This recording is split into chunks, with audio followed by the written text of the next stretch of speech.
चरित्र कहता है, शिव पुराण कहती है, 7 रूप में शंकर भगवान स्त्रियों में हमेशा निवास करते। अब मेरी जीजियों, दुनिया के लोग कुछ भी कहें, पर एक बात याद रखना कि प्रत्येक नारी के अंदर, प्रत्येक स्त्री के अंदर, प्रत्येक बेटी के अंदर, प्रत्येक बहू के अंदर, प्रत्येक भारत की भूमि हो चाहे संसार की किसी भी नारी हो, सभी नारियों के अंदर मेरे शंकर भगवान 7 रूप में निवास करते हैं। 7 रूप। पहला रूप, एक नारी की जगत कीर्ति हो। शिव के प्रवेश के कारणवश स्त्री अगर कोई भोजन बनाती है, स्त्री कोई कपड़ा सिलती है, स्त्री कोई काम करती है, तो उसको कीर्ति भी मिलती है। भाभी आपने बहुत अच्छा करा, जीजी आपने बहुत अच्छा करा, बहन जी, ये शिव का एक रूप नारी के अंदर। जितनी बार मेरे शंकर भगवान पार्वती जी की परीक्षा लेने के लिए गए, जितनी बार मेरे शंकर भगवान माँ जगत जननी की परीक्षा लेने गए, उतनी बार माता पार्वती को उन्होंने वर ही दिया, कीर्ति पवित्र हो। दूसरे नंबर पर स्त्री को सौंदर्यता के रूप में भगवान शंकर विराजा।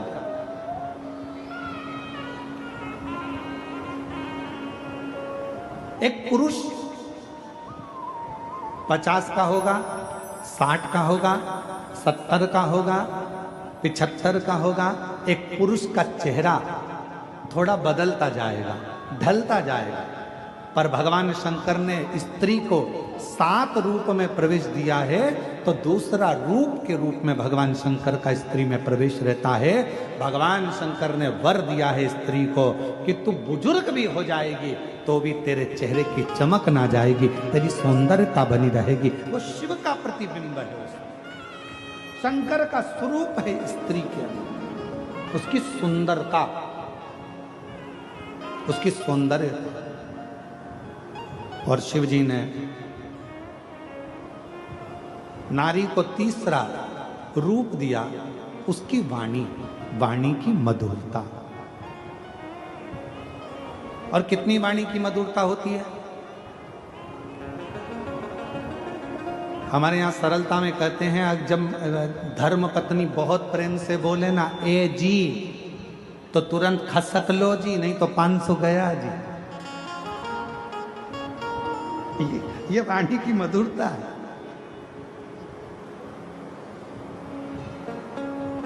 ये वाणी की श्रेष्ठता है। एक पति की पत्नी मायके गई हुई थी और मायके से आई वापिस, पति बेचारा नोट जोड़ रहा था। इतने में पत्नी सिर पे पल्लू लेकर बोली, क्यों जी क्या कर रहे हो? पति बोला, नोट जोड़ रहा हूं। पत्नी इतनी खुश हुई, मुझे मालूम था करवा चौथ आ रही है ना, तुम मुझे मंगलसूत्र दुलाओगे, इसलिए जोड़ रहे हो ना। इतने में पति बोला, नीरी पगली, वो नोट फट गया था तो जोड़ रहा था। और तू सोची कि मैं नोट जोड़ रहा हूं? ना ना ना ना, वो तो मैं जोड़ रहा हूं, फट गया है नोट तो उसको जोड़ने का प्रयास। नारी को 7 रूप में शिवजी नारी के अंदर विराजमान रहते हैं। पहला कीर्ति पवित्र, दूसरा सौंदर्यता में, तीसरा उसकी वाणी की मधुरता में, चौथा समय की स्मृति में। एक पुरुष वचन देकर भूल जाता है, स्वयं रामचरितमानस भी कहती है, दशरथ जी भूल गए थे वचन देकर, पर कैकेयी मैया नहीं भूली थी। मेरे 2 वर हैं आपके पास में, वो मुझे चाहिए। स्मृति।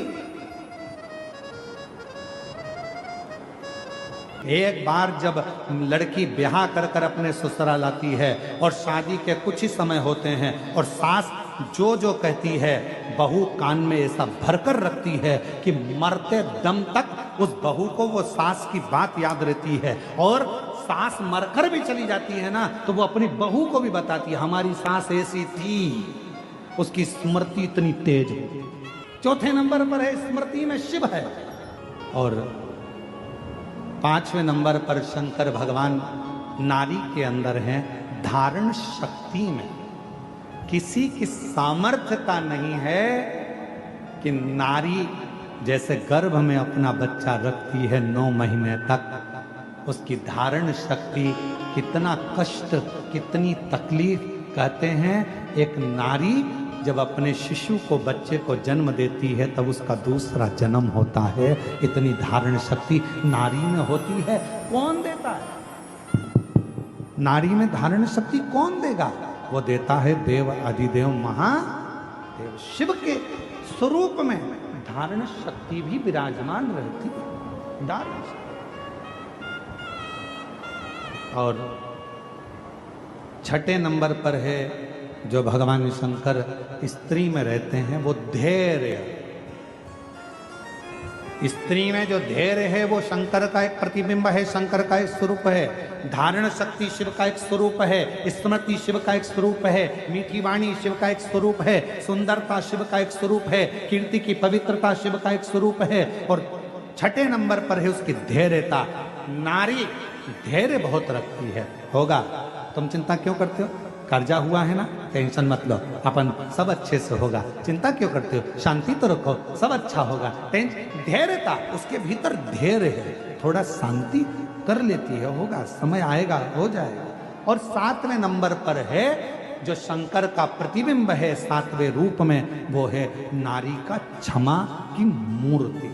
नारी, कोई कितना भी बुरा कर चले जाए, कितना भी बेकार, ये स्पीकर उनकी आवाज खोल दो, कोई कितना भी कहकर चले जाए, कितना भी बोल कर चले जाए, कितना भी कोई कुछ कह दे, आखिरी में नारी उसको क्षमा कर ही देती है। नारी में क्षमा का भाव, वो शिव का प्रतीक।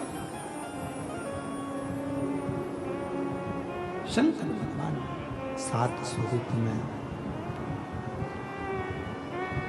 7 स्वरूप के अंदर भगवान शंकर नारी के अंतर्गत विराजमान है।